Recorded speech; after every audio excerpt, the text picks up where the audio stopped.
الشيطان الرجيم بسم الله الرحمن الرحيم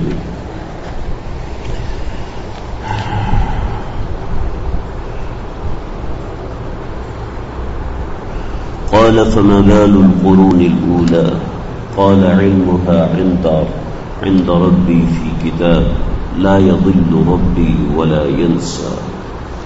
سورہ طٰہٰ کی آیت نمبر 51 اور آیت نمبر 52 ہے. حضرت موسیٰ علیہ السلام کا واقعہ چل رہا تھا جہاں حضرت موسیٰ علیہ السلام نے فرعون کے مقابلے میں جا کے بات کی اور فرعون کو اپنے دلائل دیے. قال فما بال القرون الاولى. حضرت موسیٰ علیہ السلام نے فرعون کے جواب میں اس کے جو سوال تھا قال فمن ربكما یا موسیٰ، موسیٰ تم دونوں کا پروردگار کون ہے؟ تو قال ربنا الذي اعطى كل شيء خلقه، کہ انہوں نے فرمایا کہ میرا پروردگار تو وہ ہے کہ جنہوں نے ہر چیز کو اس کی فطرت کے مطابق پیدا فرمایا. ثم ہدی، اور پھر اس کو ایک رستے پر چلایا، اس کو ایک طریقہ کار دیا. آپ نے کبھی کسی انسان کو اڑتے ہوئے نہیں دیکھا ہوگا اور کبھی کسی پرندے کو پیدل سفر کرتے نہیں دیکھا ہوگا. جی میں تو پیدل کیوں، مجھے اڑنا نہیں آتا. تو پرندے کو اڑان بھرنا پرندے کی صفت ہے، تو اس کے مزاج میں اڑنا ہی رکھا ہے. تو ایسے ہر چیز کو اس کی فطرت کے مطابق بنایا اور پھر اس کو اس کے رستے پر چلایا. تو فرعون بڑا ذہین آدمی تھا، ظاہر بات ہے بادشاہ تھا، بادشاہ نکمے نٹھلے لوگ تو ہوتے نہیں ہیں. تو ذہین آدمی تھا، کہنے لگا ٹھیک ہے، آپ یہ کہتے ہیں کہ انا قد اوحی الینا ان العذاب علی من کذب وتولی، کہ بے شک عذاب اس پر ہے. انا قد اوحی الینا، ہمارے اوپر یہ وحی نازل کی گئی ہے کہ ان العذاب، کہ عذاب جو ہے علی ہر اس شخص پر ہے، علی من ہر اس شخص پر ہے، کذب وتولی جو جھٹلاتا ہے اور روگردانی کرتا ہے، یعنی سرکشی کرتا ہے، تو ہر ایسے پر عذاب ہے. میں نے اس کی وضاحت کر دی تھی کہ جھٹلانا، سرکشی کرنا کیا ہوتا ہے اور معصیت کیا ہوتی ہے. تو فرعون نے اس کے اوپر سوال کیا. قال فما بال القرون الاولى، اب پہلی قوموں کا کیا ہوا؟ ہم نے تو نہیں دیکھا ان کے اوپر عذاب نازل ہوا ہے، ہم تو جب سے جی رہے ہیں، جتنی زندگی ہے ہم نے تو نہیں دیکھا. ہم تو زندگی پر جھٹلاتے آئے ہیں، دائیں بائیں کو دیکھا ہے وہ بھی جھٹلاتے آئے ہیں، کسی کو عذاب نہیں آیا. جب کسی کو عذاب نہیں آیا تو آپ یہ کیسی باتیں کر رہے ہیں؟ بڑا اس کا ایسا سوال تھا جو آنکھوں سے نظر آنے والی چیز ہے. تو بڑا زبردست سوال تھا فرعون کا، لیکن حقیقت میں علم سے کوڑا ہونے کی دلیل تھی. اصل میں آج تک فرعون تو آج سے سمجھ لیں 3500 سال پہلے آیا فرعون. حضرت عیسیٰ علیہ السلام کو گزرے 2020 سال ہوئے، تو یعنی آسمان پہ اٹھائے ہوئے 2020 سال ہوئے. تو حضرت موسیٰ اس سے 500-600 سال پہلے تھے تقریباً کم و بیش. تو حضرت موسیٰ علیہ السلام سے پہلے سے جو واقعات ہوئے تھے ان واقعات میں عذاب کی نظیریں آج تک ملتی ہیں. جیسے جودی کے ارد گرد جو زمین ہے، اس زمین کی جو مٹی ہے، سائنسدان کہتے ہیں کہ یہ مٹی، یہ زمین بالکل وہی ہے. آپ کو انٹرنیٹ پہ اس کی تصاویر بھی مل جائیں گی، اور اگر آپ دیکھنا چاہیں تو قصص القرآن حفظ الرحمن صحابی صاحب کی کتاب ہے، انہوں نے اس جگہ کی تصویریں بنائی ہوئی ہیں، نقشے بنا کے دیے ہیں. زمین کی مڈ سلیب ہے وہ کتنی، کون سی کس لیول پہ ہوتی ہے، تو وہ دکھایا کہ سمندر کی تہ کی مٹی یہاں موجود ہے، زمین کے ان سطحوں پہ موجود ہے.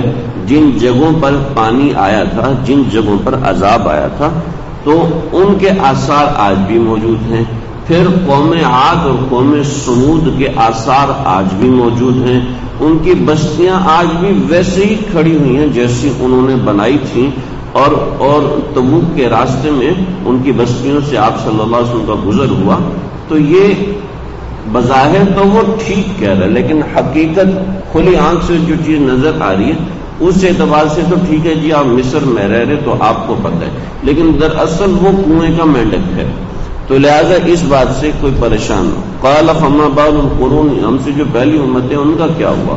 تو جاہل کو جواب کس طرح دیا جاتا ہے؟ حضرت موسیٰ نے بڑا خوبصورت جواب دیا.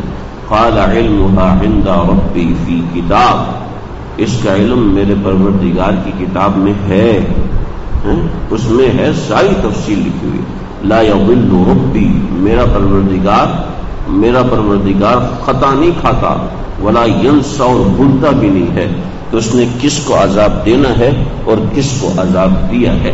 لہذا حضرت موسیٰ کا جواب بڑا زبردست، بڑا ہی عظیم و شان. قال علمها، اس بات کا علم عند ربی فی کتاب، میرے پروردگار کی کتاب میں ہے. عند ربی، میرے پروردگار کے پاس ہے، فی کتاب، وہ لکھا بھی ہوا ہے. ایسا نہیں ہے کہ میں تمہیں ٹالنے کے لیے جواب دے رہا ہوں. اور وہ میں نے آپ حضرات کے سامنے ذکر کر دیا کہ قوم نوح پر عذاب آیا، قوم عاد پر عذاب آیا، قوم سمود پر عذاب آیا، قوم لوط پر عذاب آیا. اس سے پہلے کنعان مصر، جو مصر کی زمین تھی، اس کے اوپر قحط پڑا. پھر حضرت یوسف علیہ السلام تشریف لائے. وہ ساری چیزیں جو مصر میں ہوئی تھیں وہ ساری بھی وہاں پر مذکور ہیں، آج کی تورات میں بھی لکھی ہوئی ہیں. لا یضل ربی، میرا پروردگار کہیں خطا نہیں کھاتا کہ غلطی اس نے کی ہے تو اس کو سزا دے دی، اس کی شکل ملتی ہے تو اس کو سزا دے دی. نہ، میرا پروردگار لا یضل ربی، میرا پروردگار خطا نہیں کھاتا. جو غلطی کرے گا، جو سرکشی کرے گا وہ اس کا صلہ بھی پائے گا. ولا ینسا، اور یہ نہ سمجھو کہ لوگ بہت زیادہ ہیں تو اللہ بھول جائیں گے. ولا ینسا، میرا پروردگار بھولتا بھی نہیں. چنانچہ یہی ہوا کہ فرعون کے اوپر 5 قسم کے عذاب آئے، اور ان عذابوں کو جب اللہ کے عذاب کو چیلنج کرتا ہے کوئی انسان تو پھر اللہ اس کے اوپر اپنا عذاب دکھا کے رہتے ہیں. جس سے روایتوں میں آتا ہے کہ کسی نے کسی شخص کو حدیث سنائی کہ طالب علم ہے، اس کی عزت کرو، قدر کرو، اس کے پاؤں کے نیچے فرشتے پر بچھاتے ہیں. اس نے کہا میں بھی تو طالب علم ہوں، میرے پیر کے نیچے تو کبھی فرشتے کا پر نہیں آیا. چنانچہ کہا دیکھو اگر پر ہوتا نا تو اس کو چوٹ بھی لگتی. چنانچہ اس نے زور سے پاؤں مارا تو زمین سے کوئی غیبی ہاتھ نکلا جس نے اس کا پاؤں شل کر دیا. ایسا شل کیا کہ زندگی بھر ٹھیک نہ ہو سکا، یعنی ٹوٹ جائے تو کبھی نہ کبھی جڑ جاتا ہے. اس کا پاؤں ایسا شل ہوا کہ بالکل سکڑ گیا، کبھی اس کا پاؤں صحیح نہیں ہوا. تو اللہ تعالیٰ کی قدرت کو کوئی للکار نہیں سکتا، اور کوئی للکارے تو اللہ چھوڑتے نہیں ہے. چنانچہ فرعون پر 5 قسم کے عذاب اللہ تعالیٰ کی طرف سے مسلط ہوئے، جو ان کو جاگتی آنکھوں سے دکھائے گئے کہ دیکھو یہ عذاب ہے، اب مانو، اب بھی مانو. چنانچہ انہوں نے اقرار پھر انکار، پھر اقرار پھر انکار، پھر اقرار پھر انکار، اس طریقے سے معاملات کیے. پہلے اللہ رب العزت نے قمل ان کے اوپر جوؤں کا عذاب نازل کیا، کھٹملوں کا عذاب نازل کیا. پھر اللہ نے انہوں نے توبہ کی.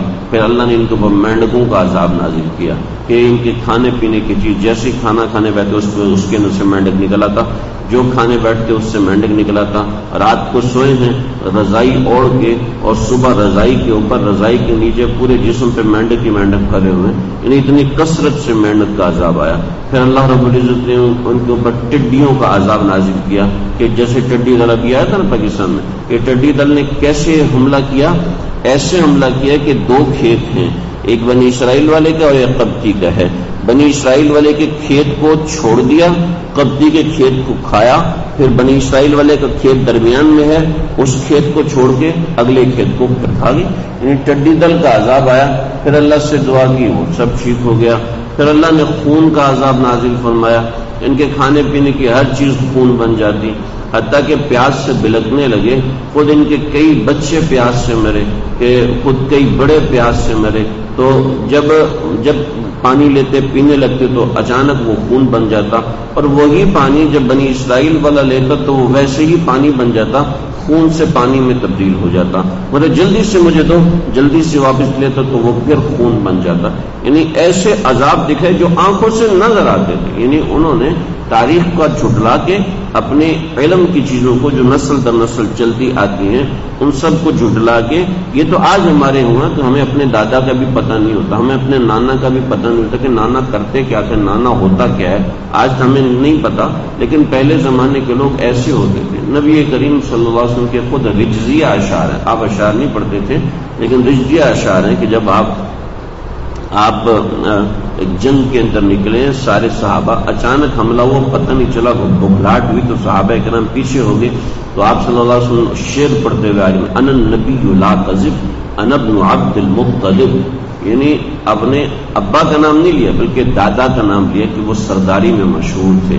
تو ایسے بڑے لوگ اپنے اکابرین اور اپنے بڑے خاندان والوں کے رشتوں کو یاد رکھتے، ان کی بہادریوں کو، ان کے معاملات کو یاد رکھا کرتے تھے۔ تو اسی طریقے سے فرعون کے زمانے میں تو یہ بہت زیادہ تھا، لیکن تم جان بوجھ کے جھٹلا رہے ہو دوسروں کو، چھوٹے لوگوں کو سمجھانے کے لیے کہ یہ تو ایویں مار ہے، بیکار آدمی ہے، تو اللہ رب العزت نے بتا دیے کہ نہیں، یہ بیکار نہیں ہے بلکہ یہ وہ حقائق بیان کر رہا ہے جو تم بھول چکے ہو یا تم بھلانا چاہ رہے ہو۔ تو اس طرح کے عذاب اللہ رب العزت نے ان کے اوپر نازل فرمائے۔ یہاں سے اللہ کی تعریف ہے، لا یضل ربی ولا ینسى الذی جعل لکم الارض مہدا وسلک لکم فیہا سبلا۔ انشاءاللہ اس سے اندازہ کریں گے۔ اللہ رب العزت سے مشرق کے ملک